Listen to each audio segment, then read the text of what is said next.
The Story of Ten Ping by Ruby Red Galleria. Pursuing Dreams in Hong Kong. It was August 20th, 1964, and the sun was burning hot. Numerous passengers were starting to board the green train bound for Hong Kong. "Don't take off these clothes before you arrive home," Grandma urged as she tugged at my collar. My outfit was bulging ever so slightly, as Grandma had sewn a temporary pocket on the inside of my undershirt with my visa in it. There was a removable string sewn on to seal the pocket's opening. "Remember, your visa is hiding in the inner pocket I sewed for you. There might be some people who would want to steal that visa and impersonate you when you reach Hong Kong. Make sure you never lose it. In fact, you should always keep all your clothes on just in case others try to steal them." Grandma gazed at me intently until I nodded. And then she let me go. That was the last time I talked to Grandma for a very long while. And recalled seeing my grandmother at the Shanghai railway station with a liter of reluctance in my heart.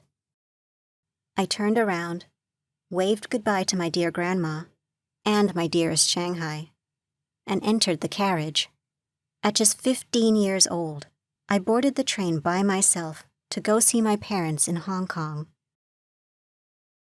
For the next 72 hours, I held on to my clothes tightly. The train was extremely crowded, with every seat essentially taken. I was sitting in the middle seat of a wooden bench, in between two adults. There was no air conditioning. To say the inside was hot would be an understatement. Everyone was sweating, and some men even took their clothes off. I was the only one who held onto my clothes tightly, despite sweat pouring profusely from my back. Of course, the sweat and the heat and the poor conditions of the toilet caused the inside of the train to smell no better than a pig's pen. I did not dare leave my seat either, and tried to limit my bathroom visits to only when everybody had fallen asleep. This was to make sure no one would try and take my seat as well. On the third evening, the long-distance train stopped at the Guangzhou Hotel. We all left the train to sleep in a hostel that had 10 passengers per room. The train passengers hurriedly took a shower and cooked food, but I did not dare to, remembering the advice of my grandmother. I kept a firm grip on my clothes. One more day, just one more day, and I will be out of this furnace, reach my new home in Hong Kong, and finally see my parents again. I encouraged myself and counted down the time slowly to the moment when I would no longer be in this situation. Due to my family's poor financial conditions, my parents made the decision when I was 7 years old to take my young brother to Hong Kong so as to earn a living and hopefully create a good life for the next generation. I remembered what my mother had requested of me prior to her departure. "Ten Ping, after I leave, you will be responsible for taking care of your sister," my mother said as she stared at me and stroked every inch of my hair with her warm hands.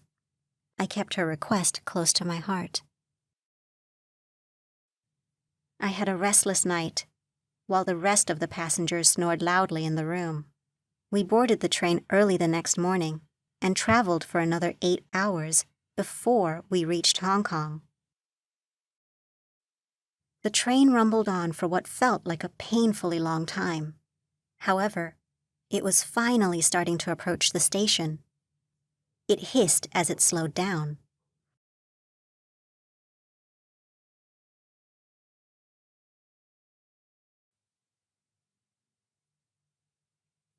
After it had finally stopped, I timidly stepped out of the train and moved towards the immigration section. I removed the string at the top of the pocket my grandma had sewn on the inside of my undershirt, which was keeping my visa safe, and handed over the visa to the immigration officer.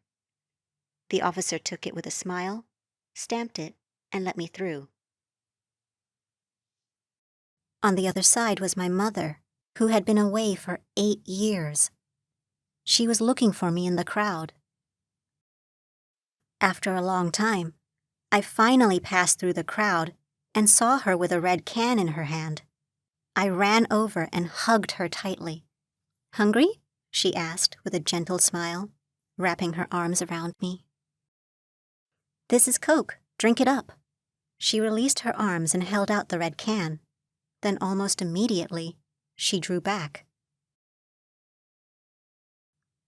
"Gosh, you smell funny." "I know, Mom. I haven't showered in a few days." I laughed a little, embarrassed. "Well, let's get you cleaned up a little," Mom smiled. I took 3 showers that night, and thus began my adventures in Hong Kong.